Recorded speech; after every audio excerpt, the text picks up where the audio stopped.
माघ मास का 10वां अध्याय आज हम सुनेंगे भक्तों। ये कहानी में यमदूत बता रहे हैं कि माघ मास में स्नान का कितना महत्व है। यमदूत कहने लगे कि हे वैश्य, एक बार भी गंगा जी में स्नान करने से मनुष्य सब पापों से छूटकर अत्यंत शुद्ध हो जाता है। जो मनुष्य गंगा जी को दूसरे तीर्थों के समान समझता है वह अवश्य नरक में जाता है।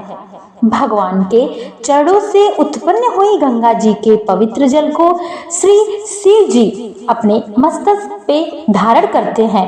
वह ब्रह्मा जी को संदेह रहित प्राकृतिक से अलग और निर्गुण और ब्रह्मांड में उनकी समानता किससे हो सकती है। गंगा जी का नाम हजारों योजन दूर से ही लेने वाला नरक में नहीं जाता, इसलिए मनुष्य को अश्वमेघ यज्ञ गंगा जी में स्नान करना चाहिए। हे वैसे, जो ब्राह्मण दान देने का अधिकारी होकर भी दान नहीं देता वह आकाश के नक्षत्रों में चंद्रमा के समान है।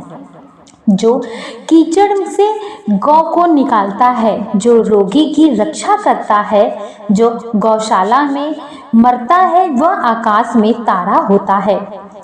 प्राणायाम करने वाले मनुष्य सदैव उत्तम गति को प्राप्त होते हैं। प्रातः के समय स्नान के पश्चात जो 16 प्राणायाम करते हैं वह घोर पापियों से बच जाते हैं। जो पराई स्त्री को माता समान मानता है वह यम की यातना को नहीं भोगते। जो मन से भी कभी पर स्त्री का चिंतन नहीं करता वह दोनों लोकों को अपने अधीर करता है। जो पराये धन को मिट्टी के समान समझता है वह स्वर्ग में जाता है। जिसने क्रोध को जीत लिया मानो उसने स्वर्ग को ही जीत लिया। जो माता पिता की सेवा देवता तुल्य करता है वह यमद्वार नहीं देखता, और जो गुरु की सेवा करता है वह ब्रह्मलोक को प्राप्त होता है। सील की रक्षा करने वाले स्त्री धन्य है।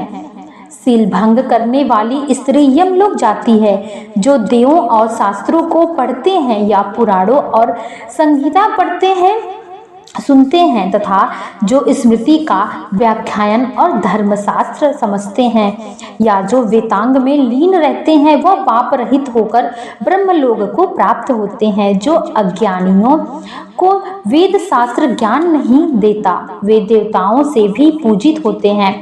यमदूत ने कहा कि वैश्य श्रेष्ठ यमराज ने आपको हमको वही ज्ञान दे रखी है कि तुम किसी वैष्णव को मेरे पास मत लाना। हे वैश्य, पापी लोगों को इस संसार रूपी नरक में पार करने के लिए भगवान की भक्ति के सिवाय दूसरा कोई उपाय नहीं।